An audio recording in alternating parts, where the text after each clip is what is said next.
उमा भारती अब हिमालय की गोद में है। भाजपा ने उन्हें स्वीकार कर दिया है। उमा भारती का सितारा डूब गया है। अब वे मार्गदर्शक मंडल के लायक भी नहीं रही। अब ना राम उनके काम आ रहे हैं, ना हनुमान उनके काम आ रहे हैं। सब ने उनका साथ छोड़ दिया, क्योंकि आज भाजपा के राम और हनुमान के लिए वे जेबेबुल नहीं रही। आज अयोध्या में राम मंदिर तो बन रहा है, लेकिन उमा भारती का मन मंदिर उजड़ गया। इतनी अपमानजनक विदाई तो कोई अपने चतुर्थ श्रेणी सेवक की भी नहीं करता, जितनी अपमानजनक विदाई उमा भारती की बीजेपी ने की है।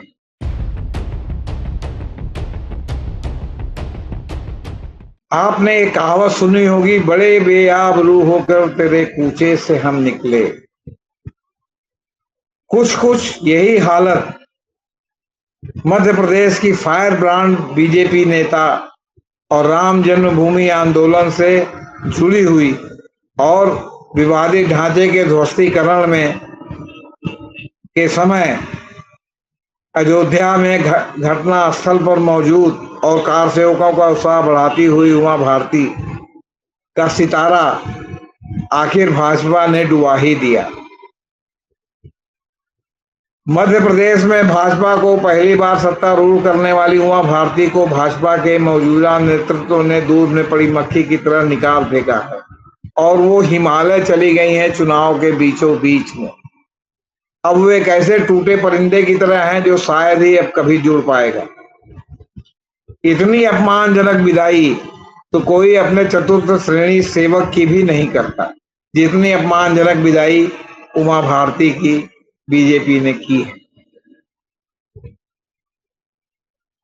शिवराज सिंह चौहान को भी हालांकि हटाया नहीं गया, लेकिन हाशिए पर रखा गया है और ये बीजेपी के लिए मध्य प्रदेश में अच्छा नहीं होगा, क्योंकि लोधी समुदाय शिवराज सिंह चौहान और उमा भारती से जुड़ा हुआ है। कल्याण सिंह भी थे, उनसे भी जुड़ा हुआ था और वो अगर अपने को पूरा जो है वो एलिनेट पाएगा तो वो जो है बीजेपी के खिलाफ जा सकता है इस विधानसभा चुनाव में, जो बीजेपी के ताबूत में छोटी ही कील सही लेकिन एक कील साबित होगा। बुंदेलखंड के डुंडा टीकमगढ़ में 3 मई 1959 को जन्मी उमा भारती को उमा भारती बनते हुए बहुत लोगों ने देखा है। मात्र कक्षा 6 तक की पढ़ाई करने वाली सुभद्रा को ईश्वर ने राम काज के लिए ही बनाया था। जब किशोरी उमा भारती को लेकर राजमाता विजयाराजे सिंधिया पहली बार ग्वालियर लेकर आई थी, उस समय उमा भारती को कोई नहीं जानता था। जब लोगों ने उनके मुखारबिंद से राम कथा सुनी तो लोग जो है वो अभिभूत हो गए। 1984 के आसपास की ये बात रही होगी। राजमाता के संरक्षण में बुंदेलखंड की ये उल्का 1984 के आम चुनाव में भाजपा की ओर से उस खजुराहो सीट से लोकसभा की प्रत्याशी बनाई गई, जहां से आजकल भाजपा के प्रदेशाध्यक्ष बीडी शर्मा सांसद हैं। उमा भारती ने पहला लोकसभा चुनाव नहीं जीता, लेकिन उनकी पहचान भाजपा के उदीयमान नेता के रूप में बन गई। 1989 में फिर लोकसभा चुनाव हुए तो उमा भारती को खजुराहो से भाजपा को उम्मीदवार बनाया गया और उमा भारती ने यह चुनाव प्रचंड बहुमत से जीता। उमा भारती ने संसद में भी अपने आग्नेय भाषणों से अपनी पहचान पूरे देश में बना ली। उमा भाजपा के लिए जादू की पुड़िया साबित हुई। उमा खजुराहो के लिए अनिवार्य बन गई। उन्होंने 1991, 1996, 1998 में सीट बरकरार रखी। 1999 में भाजपा ने उमा को एकदम नई सीट भोपाल से चुनाव लड़ने भेज दिया। वे भोपाल से भी चुनाव जीत गई। साध्वी तंबरा के साथ उन्होंने राम जन्मभूमि आंदोलन में प्रमुख भूमिका निभाई। इस दौरान उनका नारा था, श्री राम लला घर आएंगे, मंदिर वहीं बनाएंगे। आज अयोध्या में राम मंदिर तो बन रहा है, लेकिन उमा भारती का मन मंदिर उजड़ गया है। केंद्र में जब भाजपा पहली बार सत्तारूढ़ हुई तो राजमाता के हस्तक्षेप से उमा भारती को वाजपेयी सरकार में मानव संसाधन विकास, पर्यटन, युवा मामले एवं खेल मंत्री बनाया गया। बाद में उन्होंने कोयला और खदान जैसे विभिन्न राज्य स्तरीय कैबिनेट स्तर के विभागों में कार्य किया, लेकिन एक मंत्री के रूप में उनकी पारी एक संसद की पारी की तरह चमकती करने वाली नहीं रही। इसका अर्थ ये नहीं कि उमा भारती का लोहा समाप्त हो गया था, उनके भीतर का ताप बरकरार रहा। मध्य प्रदेश में सत्तारूढ़ होने के लिए 2023 के मध्य प्रदेश विधानसभा चुनाव में 2003 के मध्य प्रदेश विधानसभा चुनाव में उनके नेतृत्व में भाजपा ने 3/4 बहुमत प्राप्त कर लिया और मुख्यमंत्री बनी।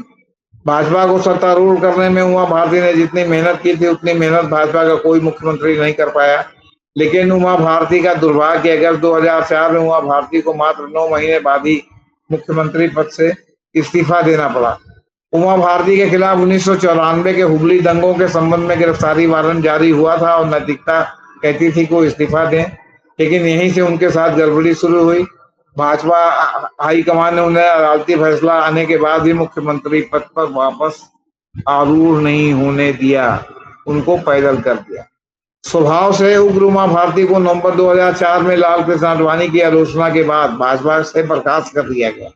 2005 में उमा भारती की बहाली तो हो गई, उन्हें पार्टी के संसदीय बोर्ड में जगह भी मिली, लेकिन जब पार्टी ने वादे के मुताबिक उन्हें मुख्यमंत्री बनाने के बजाय उनके प्रतिद्वंदी शिवराज सिंह चौहान को मध्य प्रदेश का मुख्यमंत्री बना दिया, तो वे ये अपमान का घूंट नहीं पी सकी और भाजपा से फिर अलग हो गई।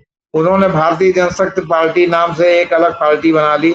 यही उमा भारती से अपना आकलन करने में पहली बार गलती हुई। उनकी पार्टी चल नहीं पाई। 2008 के विधानसभा चुनाव में उन्हें निराशा हाथ लगी। उनकी पार्टी का मतलब एकदम बिल्कुल खाता ही नहीं चला। लंबी मौन साधना के बाद अंततः 7 जून 2011 को उनकी पुनः भाजपा में वापसी हुई, लेकिन अब उनकी जमीन मध्य प्रदेश के बजाय उत्तर प्रदेश में थी। उत्तर प्रदेश में पार्टी को इससे सुधारने के लिए उन्होंने गंगा बचाओ अभियान चलाया। मार्च 2012 में हुए उत्तर प्रदेश विधानसभा चुनाव में वह महोबा जिले के सरकारी सीट से विधानसभा सदस्य चुनी गई। वे वर्ष 2014 में झांसी लोकसभा क्षेत्र से 16वीं लोकसभा की सांसद चुनी गई और उन्हें मोदी मंत्रिमंडल ने भारत के जल संसाधन, नदी विकास और गंगा सफाई मंत्री बनाया गया। लेकिन पीएम मोदी से संसदीय जीवन में कम से कम एक दशक वरिष्ठ उमा भारती मोदी के नेतृत्व में चमक नहीं पाई। उनकी सुस्ती और स्वभाव के को पीएम मोदी ने नहीं झेला और जैसे ही मौका मिला उन्हें मंत्रिमंडल से उसी तरह दूध में पड़ी मक्खी की तरह बाहर निकाल फेंका, जैसा कि अगले महीने होने वाले मध्य प्रदेश विधानसभा चुनाव से पहले उन्हें पार्टी के स्टार प्रचारकों की सूची से बाहर कर दिया गया। उमा भारती अब हिमालय की गोद में है। भाजपा ने उन्हें स्वीकार कर दिया है। उमा भारती का सितारा डूब गया है। अब वे मार्गदर्शक मंडल के लायक भी नहीं रही। अब ना राम उनके काम आ रहे हैं, ना हनुमान उनके काम आ रहे हैं। सब ने उनका साथ छोड़ दिया, क्योंकि आज भाजपा के राम और हनुमान के लिए वे जेबुल नहीं रही। भाजपा ने उमा भारती को सक्रिय राजनीति से विदा कर नारी शक्ति की जैसी वंदना की है, उसे भाजपा के कार्यकर्ताओं और नेताओं को भी याद रखना चाहिए। वैसे भी भाजपा में जो 40-40 साल पुराने नेता कार्यकर्ता और संघ के कार्यकर्ता हैं, वो हाशिए पर पड़े अपने पुराने दिनों को याद करते हैं और वो देखते हैं कि जो है नई सरकार में जो नए चरण वंदना वाले लोग आ गए हैं वो पार्टी की क्या दुर्गति अंततः करते हैं। लेकिन आज जो नेता भाजपा के सितारे हैं वे भी कल को उमा भारती की गति को प्राप्त होंगे। 4 दशक की अपनी राजनीतिक यात्रा में उमा भारती जब शुरू में ध्रुव तारे की तरह चमकती रही थी, उस समय आज के भाजपा के सूरजों की स्थिति किसी उछल तारे जैसी भी न थी। किंतु समय का फेर है और उमा भारती का सितारा अस्त हो गया। वे एक टूटे परिंदे की हैं जो शायद अब कभी उड़ नहीं पाएगा और मुझे लगता है कि उमा भारती की राजनीतिक पारी का द एंड हो गया है।